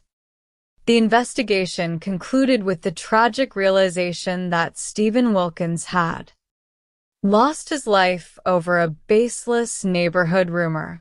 The case highlighted the devastating consequences of street justice and vigilante violence, where assumptions and gossip replaced the rule of law, leaving a family to mourn a father and brother whose life was taken without cause.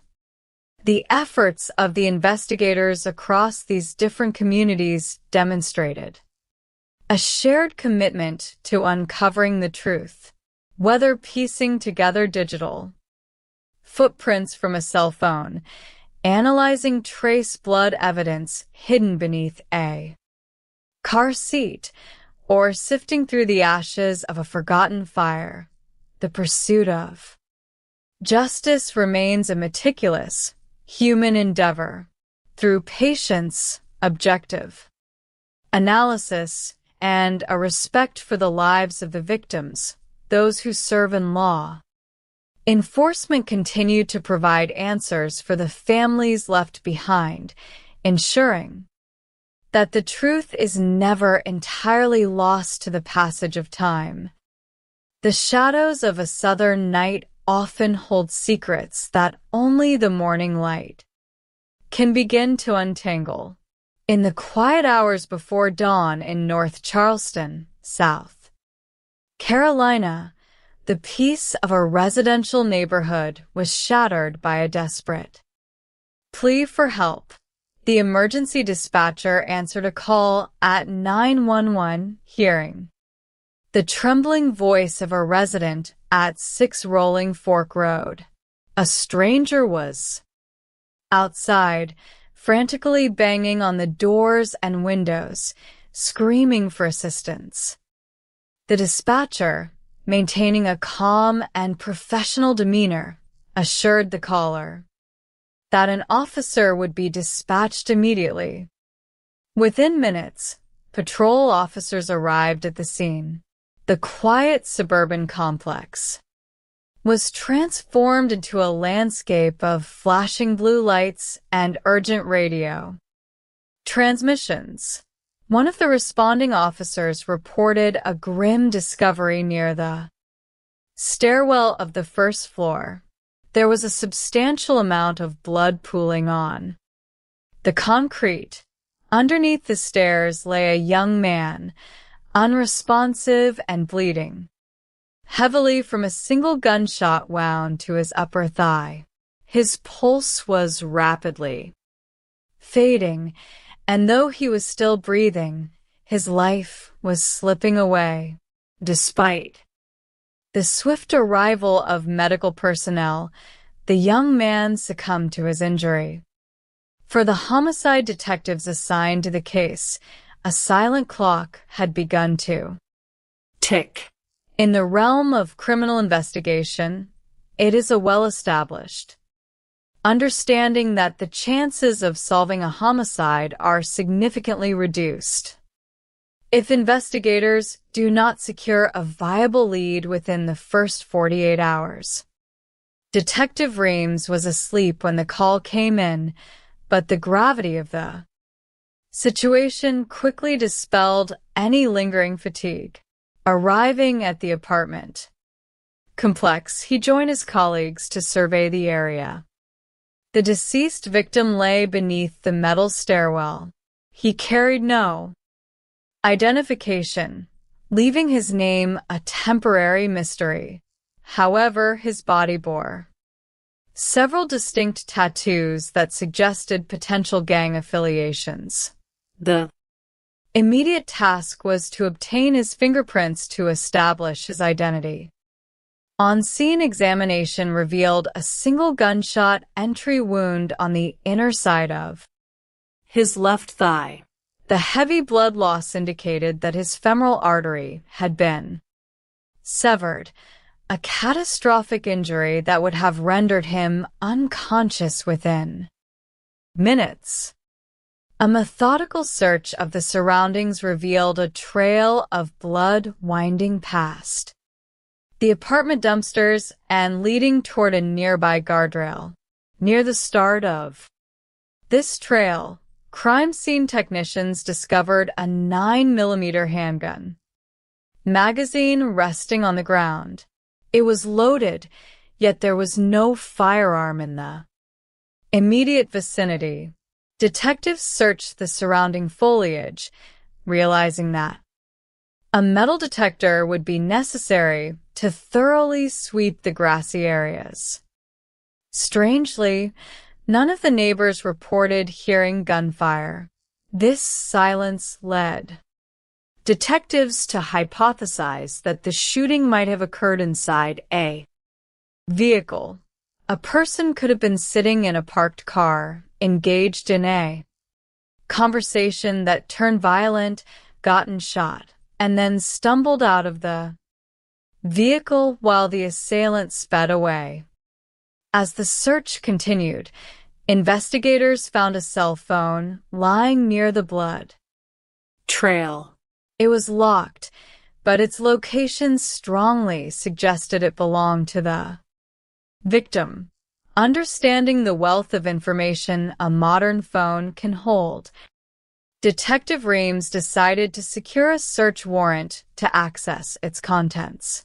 He contacted a digital forensics specialist, Detective Sanders, to prepare for a data extraction.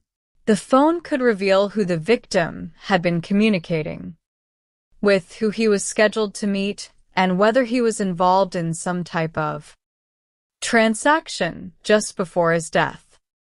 In the meantime, detectives began the traditional legwork of interviewing residents. They spoke with the couple who had placed the 911 call. The husband, who worked early shifts at a local supermarket, explained that he had been asleep when his wife noticed a shadow moving outside their door. They had not heard any gunshots, only the desperate knocking. Fortunately, the couple had a security camera installed on their front porch. The wife opened an app on her phone to share the footage with the detectives. The video showed the victim stumbling toward their door at exactly 1:16. In the morning, he was clearly wounded and seeking help, but there was no one pursuing him. This visual evidence was incredibly valuable, confirming the precise timeline of the victim's final movements. Still, the lack of gunshot reports remained an anomaly. Detectives scanned the exterior of the apartment buildings and noticed several security cameras mounted on poles and walls. Some of these cameras belonged to a city-managed surveillance network, while others were part of a private security system. Obtaining this footage would be a priority upon returning to the police department. Before leaving the scene, Detective Reams received word from the coroner. Through fingerprint analysis, the victim was identified as 21-year-old Aurelius Siren Nelson Jr., known affectionately to his family and friends as C. He was a native of James Island, South Carolina, and the father of a young son.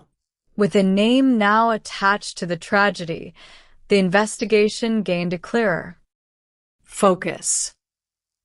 Back at the office, the digital forensics team worked to bypass the security on Aurelius's cell phone. Simultaneously, investigators analyzed the city. Surveillance cameras near the apartment complex entrance, which was the sole point of entry and exit for vehicles.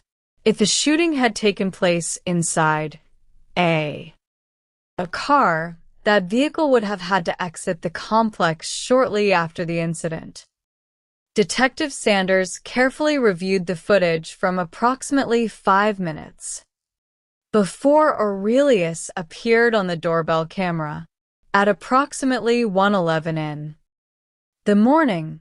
A set of headlights appeared, moving toward the exit. The traffic was minimal at that hour, making this vehicle highly suspicious. The car turned onto the main road and accelerated quickly.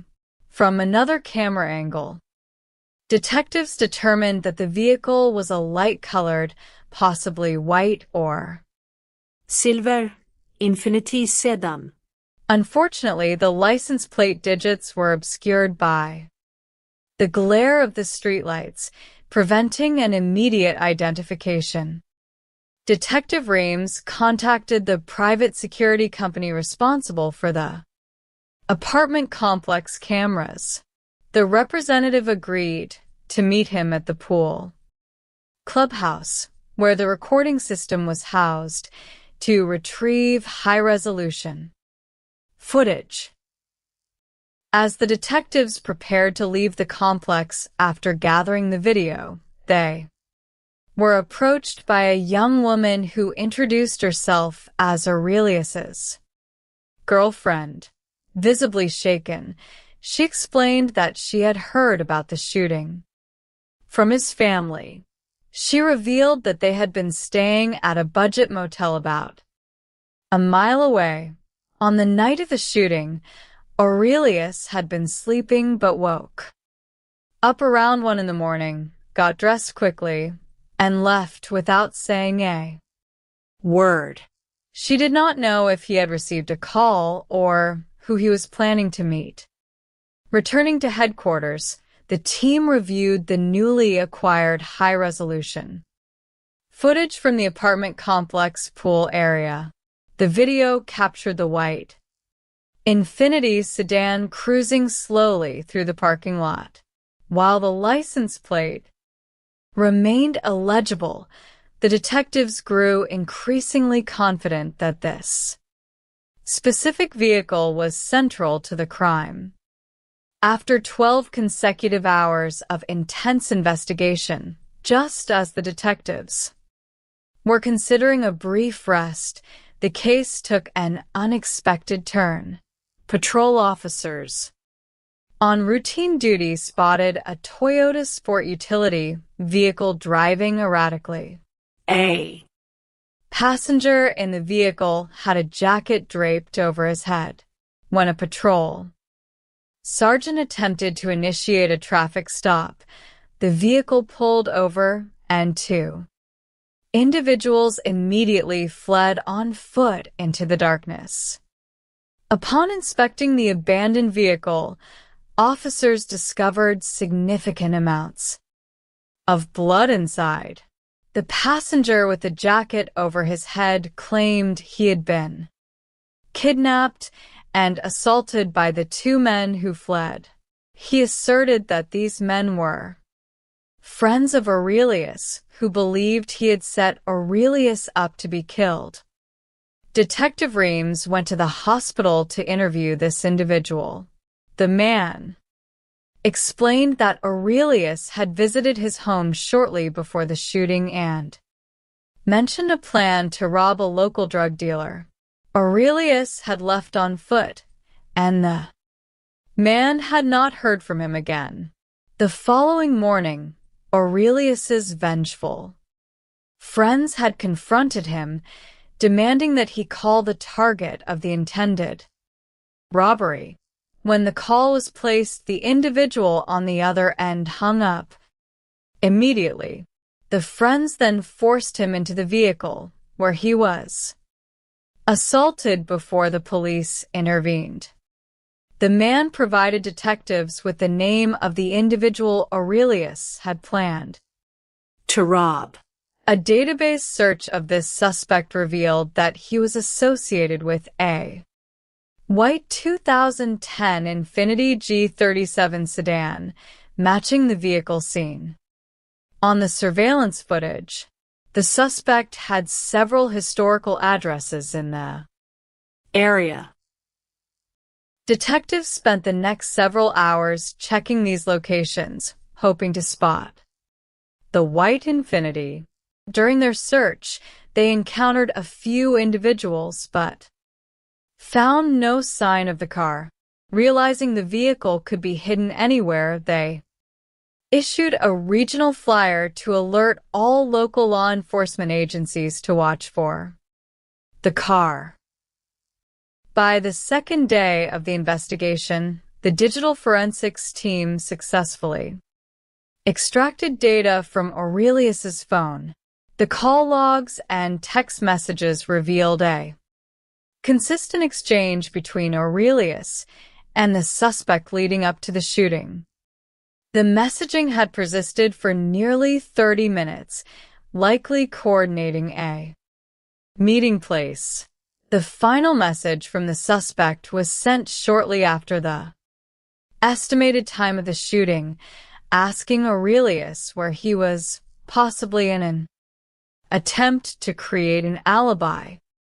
Further research into the suspect's background revealed a modest criminal record, including a recent arrest involving a substantial bond for narcotics. Detective Rames contacted the bail bonds company that had secured the suspect's release. The bondsman provided the name and address of the suspect's girlfriend, offering a fresh lead. Detective Sanders, who is now leading the interview process, visited the girlfriend's residence. She confirmed that the suspect was the father of her child and that they spoke daily. She agreed to accompany the detective to the police station to assist with the investigation. In the interview room, the girlfriend described the suspect as a good father who worked regular hours.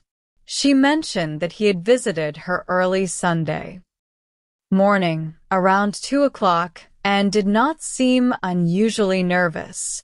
She admitted he drove a white Infiniti, but denied knowing him to carry weapons or deal drugs. Detective Sanders gently explained the gravity of the situation, suggesting that the suspect might have been a victim of an attempted robbery who acted in self-defense.